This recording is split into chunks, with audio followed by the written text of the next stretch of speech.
आज हमारे साथ स्टूडियो में जुड़े हैं डायरेक्टर जनरल एनडीआरएफ सत्यनारायण प्रधान।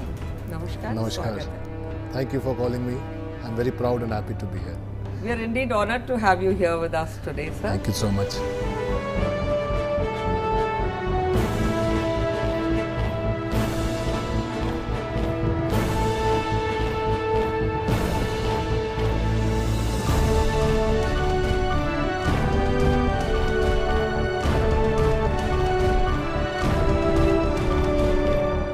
आपसे जानना चाहती हूँ कि किस तरह परिभाषित करते हैं आप डिजास्टर शब्द को। देखिए, डिज़ास्टर शब्द अपने आप में बहुत मायने रखता है। ग्रीक से आया है disaster for the ominous star. Star जो ओमिनस है, आजकल क्लाइमेट चेंज के युग में जो क्लाइमेट चेंज को हम लोगों को मानना पड़ेगा कि क्लाइमेट चेंज हो रहा है, वैसे परिप्रेक्ष्य में अगर देखा जाए तो it is a matter of serious concern. It is really ominous star hanging on our fates, on the fate of humanity. Not only India, which is ravaged by all kinds of disasters, but the world itself. And very recently, the Paris summit, which is on climate change, that book has come out, the report has come out, which says that we are on track to increase the temperature by 1.5 degree by 2030 itself, or maybe before. These are not good news. And a country like India, जो कि हर disaster, हर आपदा का सामना करता है, चाहे आप floods ले लें, चाहे साइक्लोन ले लें, लैंडस्लाइड्स ले लें, एवलांशेस ले लें। हमारी जो कोस्ट लाइन है वो 7,500 किलोमीटर की है। हमारी लैंड बॉर्डर्स और ज़्यादा हैं। हमारी माउंटेन्स हैं, हमारे रिवर्स हैं, और इसको अगर अलग भी कर दें जो कि प्राकृतिक आपदाएं हैं, नेचुरल डिज़ास्टर्स हैं, हमारे रेलवे लाइंस का जाल कितना बड़ा है। So man made accidents like railway accidents भी हो सकती हैं। Chemical accidents like Visakhapatnam gas tragedy, ये भी हो सकता है क्योंकि हम इंडस्ट्रियलाइज भी कर रहे हैं। तो कुल मिला के जो एक मिश्रण है, the mix of the potential for disasters बहुत हाई है। और इसलिए एनडीआरएफ को लीड करने के अलावा मुझे जो सबसे बड़ी चिंता रहती है कि will there be enough resources, enough adequate resources to fight the multiplicity of disaster. So इसलिए इन शॉर्ट अगर कहा जाए, disasters are a big challenge for India. It is a challenge for the world, but it is a big challenge for India. And in the climate change the challenge is manifold, many times stronger, many times more dangerous.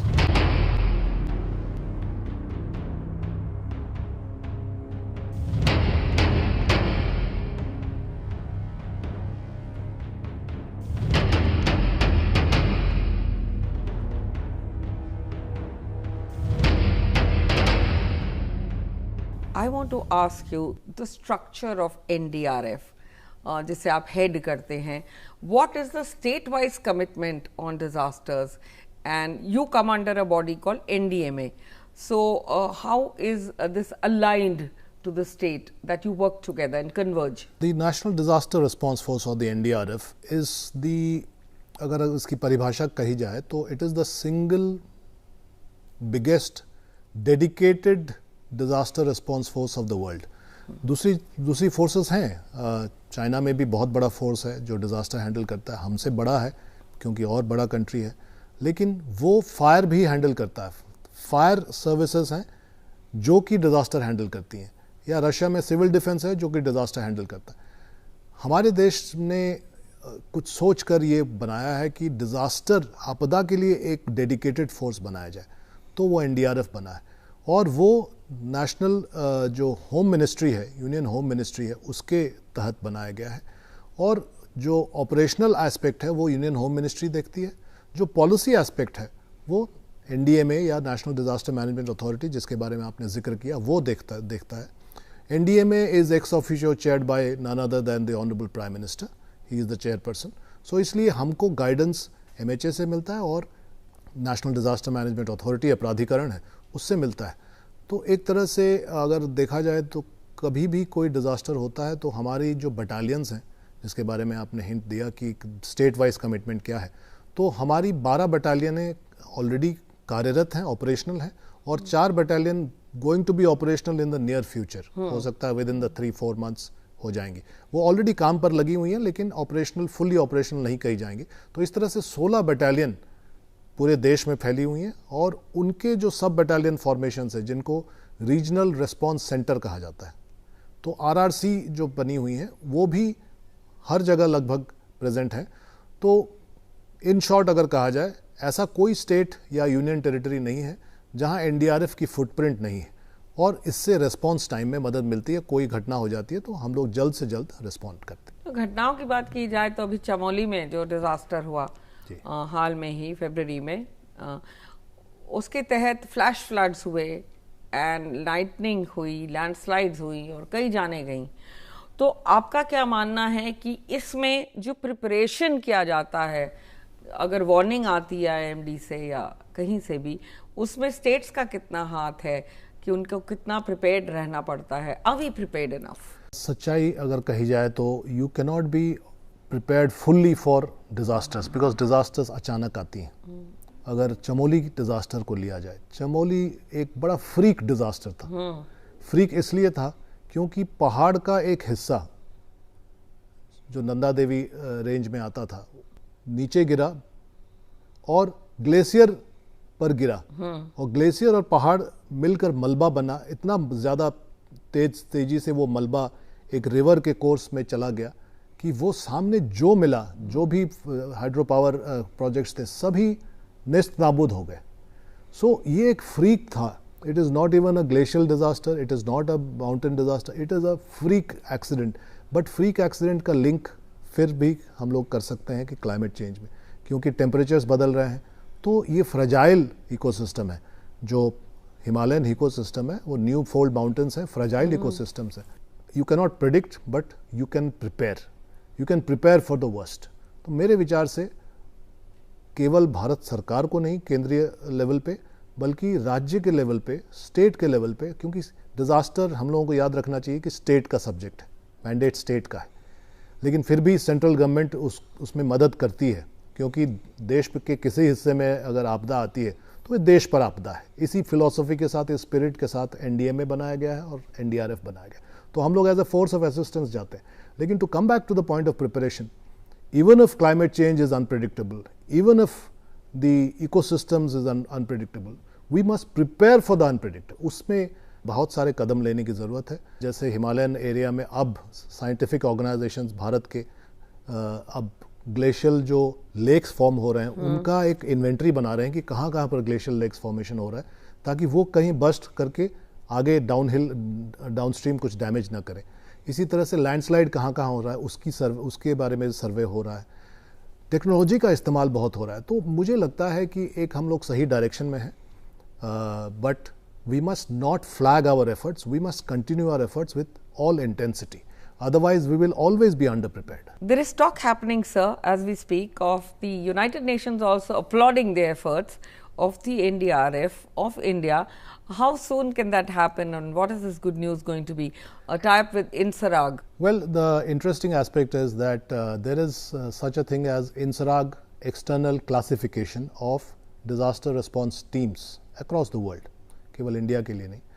तो disaster response team को, जैसे कि ISO certification किसी product का होता है, standardisation कि ये प्रोडक्ट किसी दर्जे का है, किसी स्टैंडर्ड मानक का है, इसी तरह से डिज़ास्टर रिस्पांस टीम्स को भी मानक के अंदर लाया जाता है कि ये एक स्टैंडर्ड का रिस्पांस टीम है।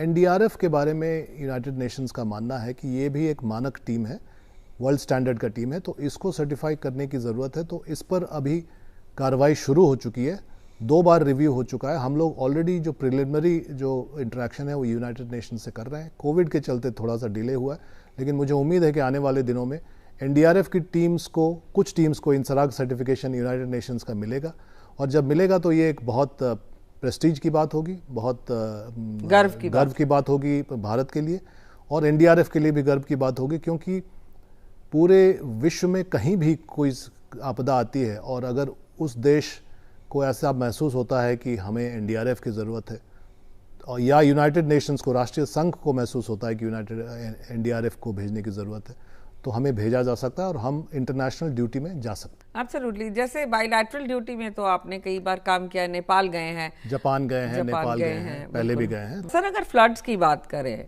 Specifically, are we prepared enough to handle floods of this order, जहाँ पे लोगों के घर बिखर जाते हैं और जान मान का खतरा होता है?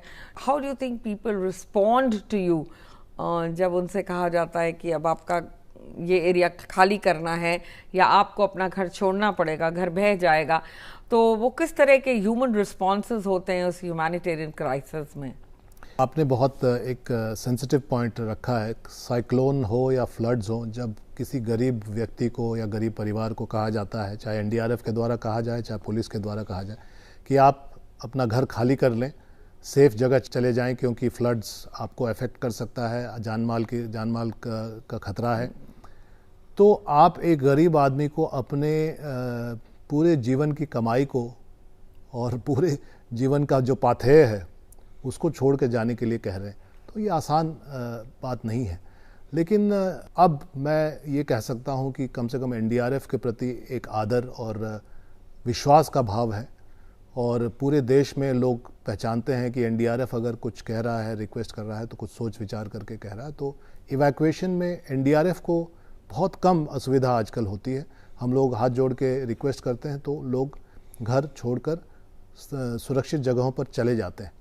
लेकिन निश्चित रूप से एक बहुत जद्दोजहद की स्थिति होती है, और हम लोग कोशिश करते हैं कि जैसे ही फ्लड्स कम हो जाएं या साइक्लोन कम हो जाए, तो हम लोग वापस ले आने में भी मदद करते हैं, ताकि उनको ये आश्वस्त हो जाएं वो कि एनडीआरएफ उनके साथ केवल फ्लड से पहले नहीं, फ्लड के दौरान भी है और फ्लड के बाद भी है, रिहैब के लिए। तो हम लोग लगातार पूरे प्रोसेस में हैंड होल्डिंग करना चाहते हैं, उनका साथ नहीं छोड़ना चाहते हैं। और एनडीआरएफ आज एक संसाधन संपन्न एक ऑर्गेनाइजेशन है, और हमारे पास हज़ारों की संख्या में बोट्स हैं, और हम लोग पूरा इस्तेमाल करते हैं। और सबसे जो बड़ी बात है, हम लोग पार्टनरशिप भी कर रहे हैं private organisations, private corporations, public corporations, और स्टेट्स को भी हम लोगों ने हिदायत दी है कि अपने बोट्स खरीदें अपने रिसोर्सेज के लिए। तो एक तरह से अगर टीम इंडिया की तरह अगर हम लोग काम करें तो संसाधन की भी कमी नहीं महसूस होगी। बांग्लादेश को अगर देखें तो उनकी कोस्ट लाइन पे भी बहुत सारी इस तरह की लैंड फिल हैं एंड लैंड हाउसेस हैं जिसे डूबने का खतरा है, जानमान का खतरा है, वहाँ पे भी ऐसी आपदाएं बहुत आती हैं। But they have started some different kind of disaster resilient infrastructure और हाउसिंग। तो माननीय प्रधानमंत्री की जो स्कीम है हाउसिंग के लिए, इसमें आपकी क्या राय है? इस तरह के हाउसेस बन सकते हैं जो पानी पे तैर सके? बिल्कुल हो सकता है। साइक्लोन में या फ्लड में इवैक्यूएशन करके जान लोगों की बचाना, ये एक मकसद ज़रूर होना चाहिए। लेकिन जो बड़ा मकसद होना चाहिए वो ये कि जान और माल दोनों की सुरक्षा हो। और जान और माल की तभी सुरक्षा होगी जब हम लोग रेजिलिएंट इंफ्रास्ट्रक्चर बनाएंगे, जब ऐसे घर बनाएंगे जो साइक्लोन में भी टूटे नहीं या फ्लड्स में भी ख़राब ना हो। जैसा आपने कहा कि बांग्लादेश जैसे एक गरीब देश में भी उन्होंने अपना शुरू किया है, फ्लड रेजिस्टेंट हाउस बनाया है, फ्लोटिंग हाउसेस बनाए हैं, जिसको इंटरनेशनल अवार्ड भी मिला है। तो इसमें और पहल करने की ज़रूरत है। और जो सबसे बड़ी पहल है हमारे माननीय प्रधानमंत्री जी ने किया है, कोalition ऑफ डिजास्टर रेजिलिएंट इंफ्रास्ट्रक्चर, एक कोalition बनाया है, विभिन्न देशों का कोalition बनाया है, एक समूह बनाया है जो कि डिजास्टर रेजिलिएंट इंफ्रास्ट्रक्चर के मुद्दे पर काम कर सके। और ये आज की ज़रूरत है। चाहे आप रोड हो, चाहे टेलीकॉम लाइंस हो, चाहे पावर लाइंस हो, अगर वो डिजास्टर रेजिलिएंट होगी तो जो सेंडाई फ्रेमवर्क जिसके अंदर अभी कार्रवाइयाँ हो रही हैं पूरे विश्व में, उसमें ये कहा गया है कि डिजास्टर रेजिलियंस का जो कसौटी है वो है बिल्ड बैक बेटर, कि जैसे ही डिजास्टर होता है आप रिकवर करते हैं फास्टर और बेटर। तो रोड टूट गया, रोड को जल्दी बना लिया जाता है, रेस्टोर कर लिया जाता है। टेलीकॉम लाइंस टूट गए, उनको जल्दी रेस्टोर किया जाता है। पावर गड़बड़ हो गया, पावर को जल्दी रेस्टोर किया जाता है। तो build back better and faster, this is the credo and Mantra. And वो तभी हो सकता है जब रेजिलिएंट इंफ्रास्ट्रक्चर बनाए हम लोग। और उसी की तरफ जो पहल माननीय प्रधानमंत्री जी ने की है वो बहुत काबिल तारीफ है। इंडिया उसको लीड कर रहा है और आने वाले दिनों में इस पर और भी कार्रवाई होगी, अमल किया जाएगा। एब्सोल्युटली। भारत अब स्पेस मिशंस भेज रहा है, चांद तारों तक तो हम पहुंच गए हैं, तो ऐसी आपदाओं का भी हम कुछ ना कुछ कर लेंगे। यहाँ एक और सवाल मैं आपसे जानना चाहूँगी कि जो तीर्थ यात्रा होती हैं या जो प्रोसेशंस होते हैं उसमें भी भगदड़ मचती है, स्टैम्पीड होती है। इस तरह के तीर्थ स्थल बहुत हैं भारत में, बहुत मान्यता है। श्रावण मास में आप बात करें तो उज्जैन महाकाल के दर्शन के लिए लोग जाते हैं। जन्माष्टमी जो अब आ रही है तो मथुरा वृंदावन में भीड़ होगी, हजारों की भीड़ होगी। तो इस भीड़ को पहले ही किस तरह सावधान किया जाता है कि वो प्रिकॉशंस लेके चलें? हम लोग इसको कैलेंडर इवेंट्स की संज्ञा देते हैं, और कैलेंडर इवेंट्स जो जिसमें कांग्रेगेशन ज़्यादा होता है, जैसे कुंभ मेला, तो हम लोगों की तैयारी उसी के अनुकूल होती है। अगर राज्य सरकार पर डिपेंड करता है कि एनडीआरएफ की वहाँ ज़रूरत है कि नहीं। आजकल राज्य सरकारें ऐसी बड़े कांग्रेगेशन में एनडीआरएफ को अमूमन बुला रही हैं, और हम लोग रिस्पॉन्ड भी करते हैं, क्योंकि ये कांग्रेगेशन में एक्सीडेंट का खतरा रहता है, स्टैम्पीड का खतरा, जैसे आपने कहा। और लोग जैसे अगर नदी के किनारे है तो डूबने के इंसिडेंट्स बहुत होते हैं। तो इसलिए मैं एक उदाहरण दे दूं कि कुंभ मेले में, जो कि महाकुंभ हुआ था कुछ साल पहले ही, तो वहाँ पर एनडीआरएफ न केवल पूरी तादाद में मौजूद था, साथ ही साथ हम लोगों ने एक वाटर एम्बुलेंस रखा था, जो कि नदी के मार्ग से लोगों को मदद करता था। मेडिकल अगर कुछ इमरजेंसी हो जाती, हो सकता है 1 मील तक कोई जगह नहीं है, लोग खचाखच भरे हुए हैं, और उसमें कोई पेशेंट को हार्ट अटैक हो जाए तो वो उस भीड़ के थ्रू तो नहीं जा सकता, उसको नदी का मार्ग ही लेना होगा। ये एम्बुलेंस उस वक्त एक देवदूत की तरह साबित हुआ, इसलिए वहां पर एनडीआरएफ को देवदूतों की संज्ञा दी गई। तो ये अपने आप में साबित करता है कि एनडीआरएफ अपने आप को कस्टमाइज करता है, अपने रिस्पॉन्स को कस्टमाइज करता है, और जिस तरह से जो डिमांड होती है, जिस तरह की परिस्थितियां होती हैं, उसके अनुसार करता है। और ऐसे में अगर हम लोगों की ज़रूरत जब भी ऐसे कांग्रेगेशन में भीड़ एकत्रित जहां होती है वहां पर पड़े, तो हम लोग उसी के अनुकूल कार्रवाई करते हैं, तैयारी भी कर जाते हैं। So now you have a lot of women officers also, and they have been very, very forthcoming and doing a wonderful job in the last few situations that India saw in 2021. What is the response of such like officers for the public? How many women do you have in your forces, and do you see this kind of response? देखिए, in our battalions there are supposed to be, each battalion is about 1150 strong, और प्रत्येक battalion में 100 से ज़्यादा women functionaries, rescuers मैं कहूँगा उनको, women rescuers हैं, लेडी रेस्क्यूअर्स हैं, होने चाहिए। तादाद उतनी सैंक्शन है, लेकिन क्योंकि ये फीडर कार्डर जो हैं सीपीएमएफ्स हैं, सीआरपीएफ, बीएसएफ, तो वहाँ भी ऑलरेडी उनके रैंक्स में कमी है, तो उसके अनुपात में वो भेजते हैं। तो इसलिए पूरी संख्या तो नहीं है, all the vacancies are not fulfilled, but we still have almost 300 to 400 in our ranks. और इन्होंने जो ड्यूटी की है या जो भी ट्रेनिंग की है, वो मैं बहुत कॉन्फिडेंस के साथ कह सकता हूँ कि वो उनके पुरुष साथियों के बराबर या बेहतर उन्होंने ड्यूटी किया, चाहे वो लाइफ सेविंग हो, चाहे वो रोप क्लाइंबिंग हो, चाहे वो हेली स्लिदरिंग हो। अभी हेली स्लिदरिंग का भी उन्होंने ट्रेनिंग लिया, हेलीकॉप्टर से स्लिदरिंग किया और ऊपर गए। चाहे वो कैनाइन ट्रेनिंग हो, चाहे एमएफआर हो, चाहे सीएसएसआर हो, सभी विधाओं में वो पारंगत हो रही हैं और बहुत बेहतर काम को अंजाम दे रही हैं। तो मैं तो उनको सलाम करता हूं, उनके जज्बे को सलाम करता हूं। मैं बहुत खुश हूं एज डीजी एनडीआरएफ की एक संवेदनशीलता को लाकर उन्होंने यहाँ पर सामने रखा है, और एक जो एफिशिएंसी विद सेंसिटिविटी। एनडीआरएफ के बोट्स में फ्लड्स के दौरान आज तक 20 से ज़्यादा डिलीवरी हो चुकी है, या प्रेग्नेंट लेडीज़ को हम लोग सेफ्टी हॉस्पिटल में ले गए हैं। उस प्रेग्नेंट लेडी को या उस कोई इंजर्ड बच्ची को जो कि इंजर्ड हो गई है, अगर उसके सामने एक महिला कर्मी होती, लेडी रेस्क्यूअर होती, तो उसको उतना कंफर्टेबल लगता। तो मुझे लगता है कि अब ये आयाम हमारे साथ जुड़ गया है, और एक we have been empowered. It is empowering the women, but the women have empowered India. COVID के चलते तो एक डिजास्टर मैनेजमेंट हुई और COVID will be double disaster. How would you term COVID-19 and how did you manage to do floods and Chennai and this and that and so many landslides and disaster management? Covid के तहत आपने किस तरह के precautions लिए? As a force हम लोगों ने नहीं देखा था कि डुअल चैलेंज को फेस करना पड़ेगा. एक तरफ कोविड पर ध्यान रखना पड़ेगा, अपने को बचाना पड़ेगा और लोगों को बचाना पड़ेगा. जो हो सकता है कोविड इन्फेक्टेड हो. फ्लड एरिया में आप जाएंगे तो कौन सा ऐसा गांव होगा जो पूरी तरह से सैनिटाइज होगा. आप ये तो एक्सपेक्ट नहीं कर सकते हैं कि गरीब आदमी जो है वो उसके पास बराबर मास्क हो, वो सैनिटाइज्ड हो उसके हाथ पैर, अगर बीमार है तो पीपीई किट उसके पास हो. ये तो संभव नहीं है. तो ये सारी जो फील्ड की चैलेंजेस थी उसके लिए हम लोगों ने बहुत तैयारी की. मैं आपको बता दूं कि शायद मार्च के 20 मार्च में अगर कोई संस्थान जिसके पास पीपीई किट पहले से मौजूद था तो वो एनडीआरएफ था.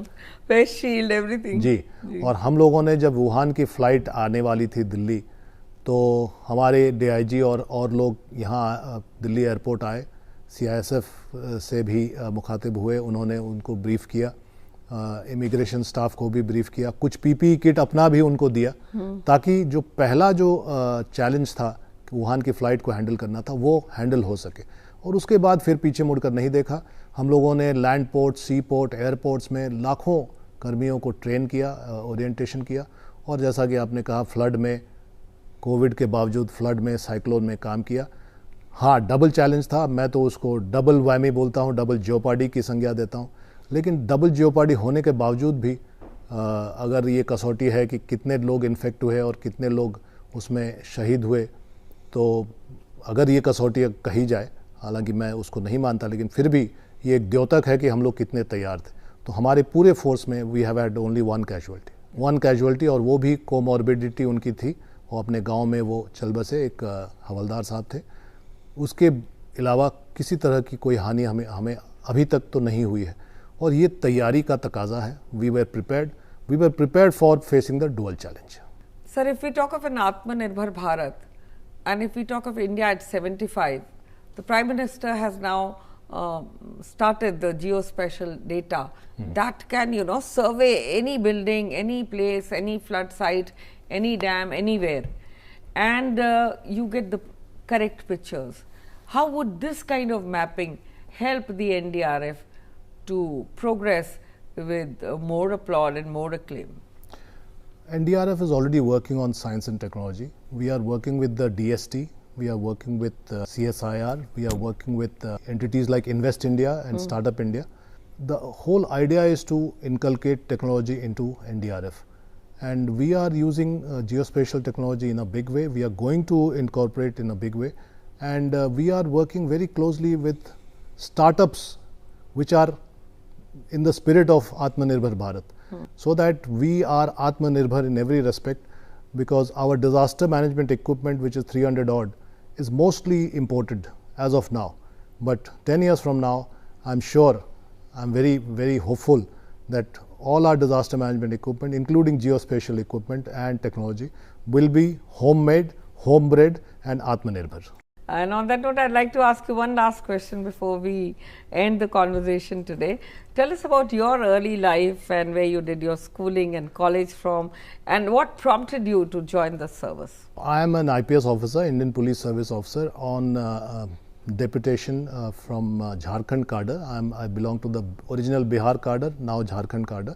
And I came on deputation, joined the donor ministry as a joint secretary, and subsequently I was posted to the National Disaster Response Force as DG of NDRF. As far as my childhood is concerned, I am born in Patna, Bihar, but although I am Odia and I then shifted to Bhubaneswar, my childhood is spent in Bhubaneswar, Odisha.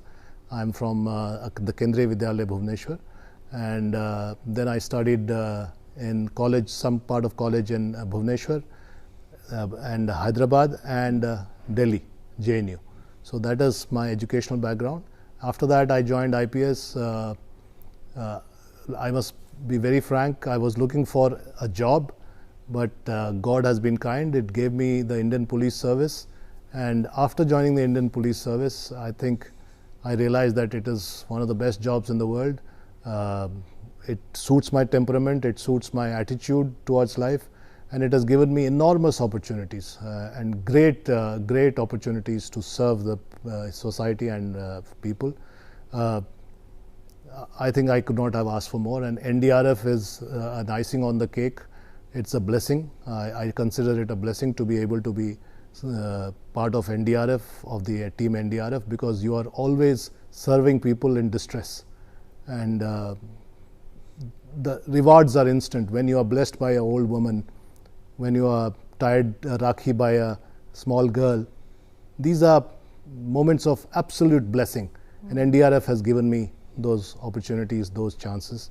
So I salute the people of India for showing so much goodwill towards NDRF, and I salute the NDRF team for giving me the opportunity to lead it.